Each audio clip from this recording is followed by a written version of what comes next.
These are two Georgian singers from Toronto who are singing the list of 100 names of the most important people in the art world.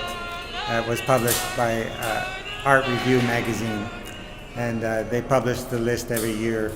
So these are the names of all these important people in the art world and it's done in the kind of Georgian chant, which is similar to a Gregorian chant. So it's a very special kind of form of singing.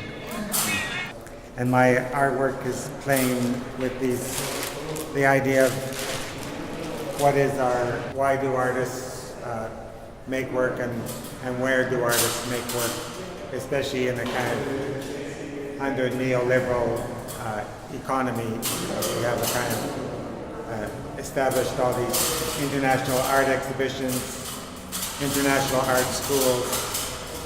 So we have a Goldsmiths College, for instance. I went to school at Goldsmiths College, so it's a place that's special to me, but it's also a kind of a very special pedigree school. And then people are named here who are international curators, and they're also in the music, in the singing, chanting list of people. HUO is a curator who's curated a number of international biennials. His name is Hans-Ulrich Obrist, and he's an international curator. Klaus Biesenbach is also an international curator. So I made these pennants, which are the kind of pennants that people collect when they go traveling and go to a special place like in the forest or Switzerland or in Canada or Africa. They collect these as tourists. So we also name all the international biennials: Havana Bienal, Yokohama Biennial, Venice Biennial, Sao Paulo, and the Munster Project, and the Documenta Project, which are big art exhibitions. This is part of a project, thanks for that question. It's part of a project that I've been working on for about 10 years. And it does, the dialogue is with the art economy and the art world in a sense, but I think of it as a kind of a dialogue with the larger economy and the kind of idea of a neoliberal economy, and how does art fit into a neoliberal economy. So it's a kind of different, slightly different than just asking people to relate to the art world. It's also saying we all are part of this economy, and how do we all fit in. When I think of like the art world, even when I started art school, where there would be, you could sort of identify it seemed to me that you could identify most people in the industry, in the art world. But now that it's become so gigantic,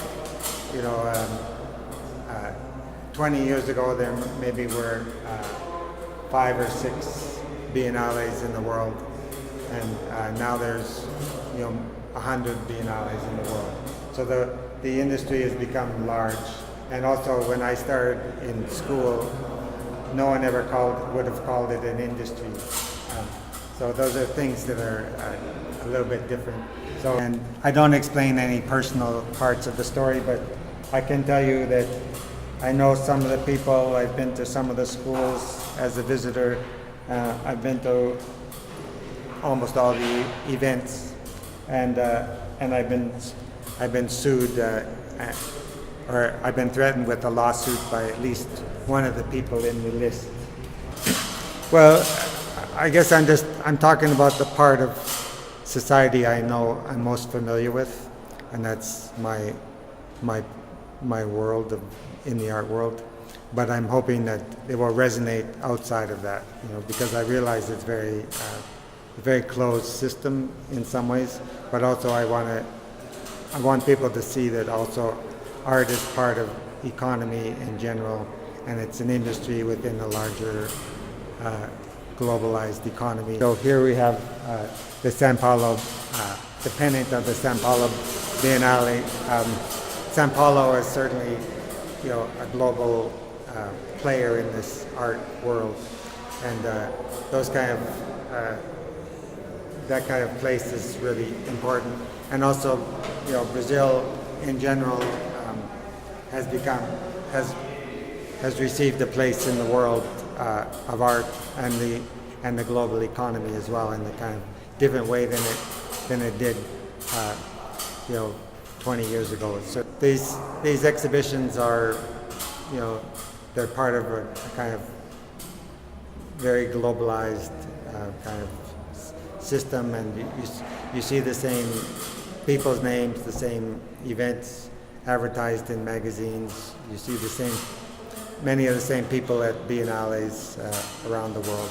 So you start to sort of recognize the kind of industrial format in a certain way.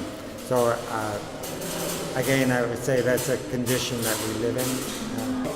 I feel like an artist is not different than a lot of other workers, because we all, people in our societies, we work at different jobs, and I like people to find this place to see those relationships that I have in my job, and maybe they can relate back to their own jobs. So that's.